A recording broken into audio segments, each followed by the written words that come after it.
Okay, hi everybody, my name is Carol. I'm talking to you on behalf of the Cork Education and Training Board. I'm here to speak a bit like the Roadrunner because I have about 10 minutes to say everything I need to say. Telling you about our diversity of learners, the diversity of our learning environments, and what we do for inclusion.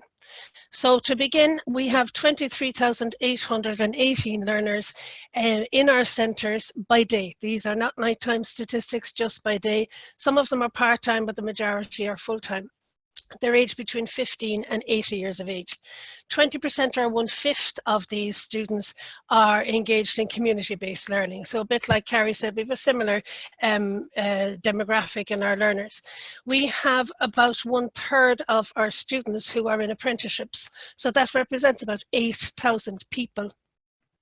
28% or about 6,500, 7,000 of our people are doing QQI level 2 and level 3. These are back to education initiatives, prison education and community-based adult literacy work. That 2% down there represents about 500 learners that are in one of our 12 Youth Reach centres. Each centre has a different personality of its own. Some of them engage in Leaving Cert programs, some of them don't.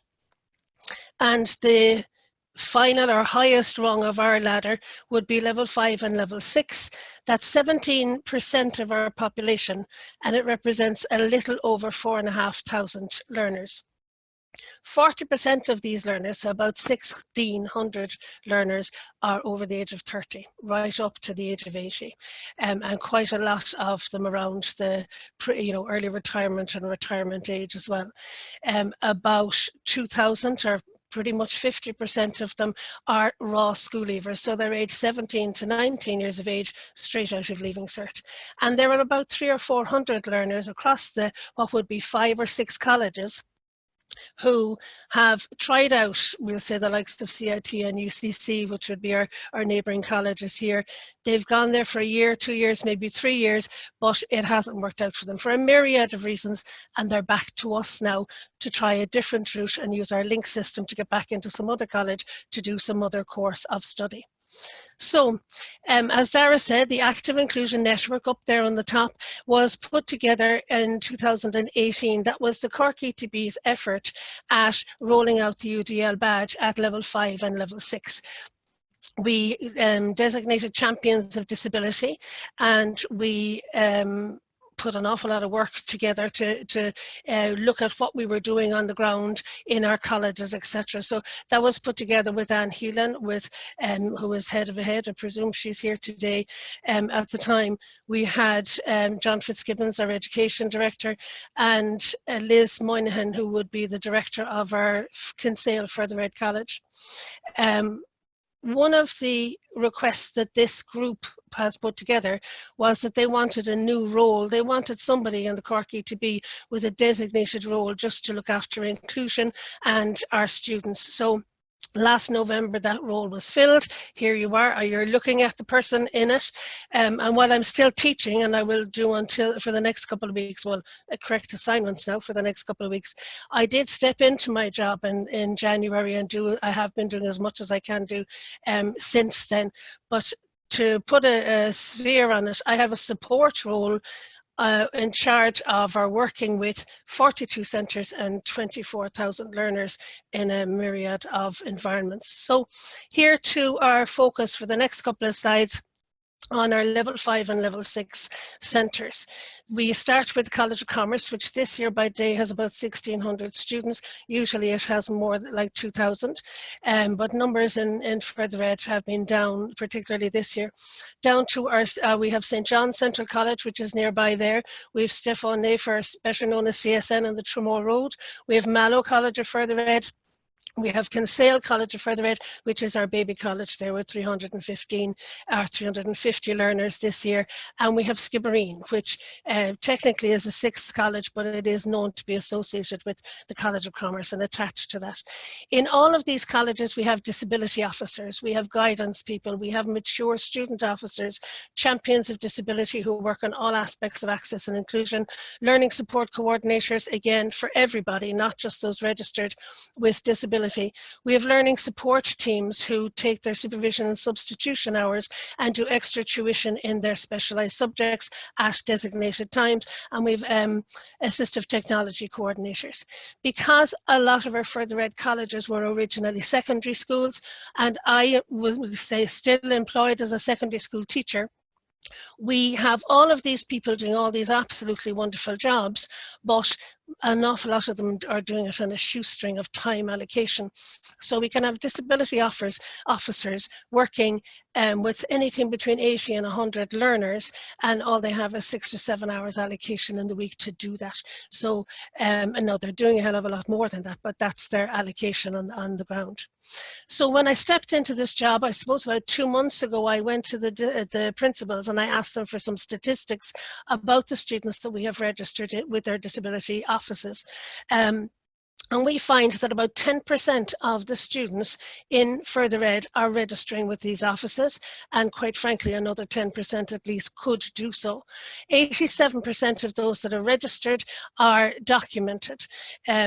Half of those, roughly speaking, would have things like dyslexia, dyspraxia, and we have a huge rising number of autistic learners from every part of the spectrum.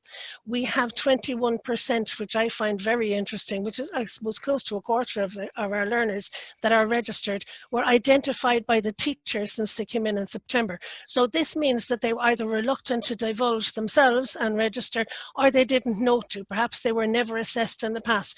Some of them would be some of our older learners. So at the time of that survey, there were 13% of those that were registered that did not have documents. Some of those were waiting for in-house assessments, and some of those were waiting for external assessments. 17% of those registered have mental health issues, and these are hardcore, serious mental health issues. We have an awful lot more mental health issues in our classrooms than this 17% represents, as they do in every other classroom, I'm sure. And we have 9% physical disabilities on this year's statistics. Okay, so we have huge constraints, and Carrie explained a good few of them in her talk there. Time being the most severe one. We see most of our students for 1 year. There are a tiny percentage of them that come back for a level 6 course, and generally speaking, they're often the weaker students that want another year with us before they'll go on and venture into level 7, 8, 9, and 10. You know, self-directed learning doesn't come naturally to people at any level, and particularly at our level, it's a huge concern. We've transition considerations. So it's a big change from secondary school, or a big change from people my age, slightly younger, a bit older, coming back into education, because the classrooms aren't the same now as they were back then. About 2/3 of our learners will qualify for a medical card, so that'll tell you about finances for them. Books are a huge issue.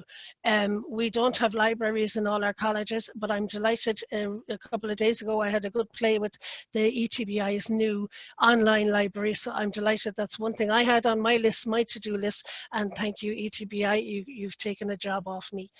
So what do we bring, us teachers in the Cork ETB and in FET centres, what do we bring to the table for our learners? Our main platforms are Moodle and Office 365. All of our centres have instructional leadership trained teachers. We brought UDL, as I said, into level 5 and level 6 about 2 years ago, and we will be doing more UDL badges with our level 5 and level 6 teachers this year.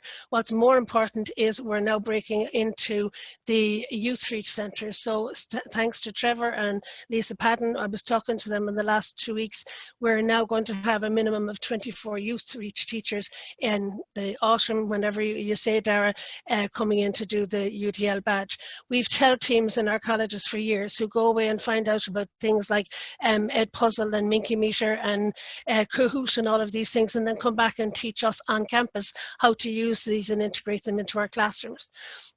Carrie said a lot of what's on this slide here, so I won't bore you too much with it. But when our students come in, getting hooked up with the technology and getting hooked up with the platforms that we use is huge.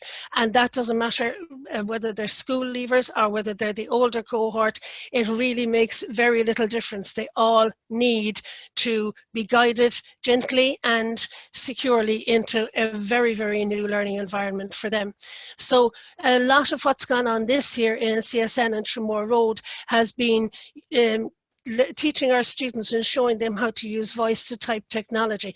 And I'm not, again, talking about just people registered with the Disability Office. I'm talking about the whole cohort of students. They really find it very useful to use their phones now, talk part of their assignments in, and get them done in time. Our students at Further Ed get this thing called a QQI brief, or an assignment brief.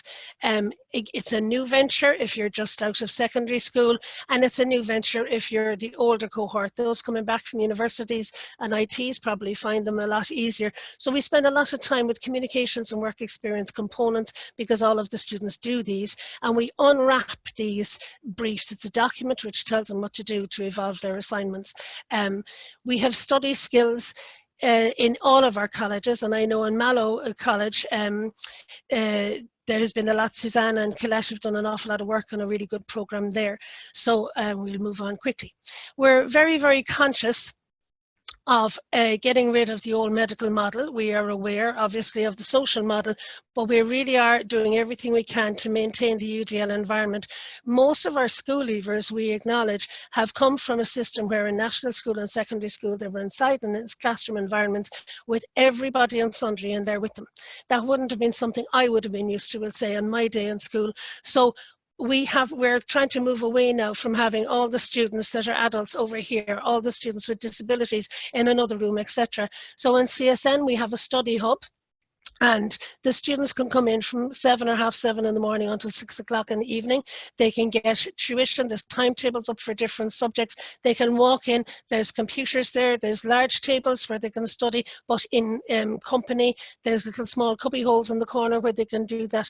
In St. John's Central College, there's a skills centre as well, which is a similar venture.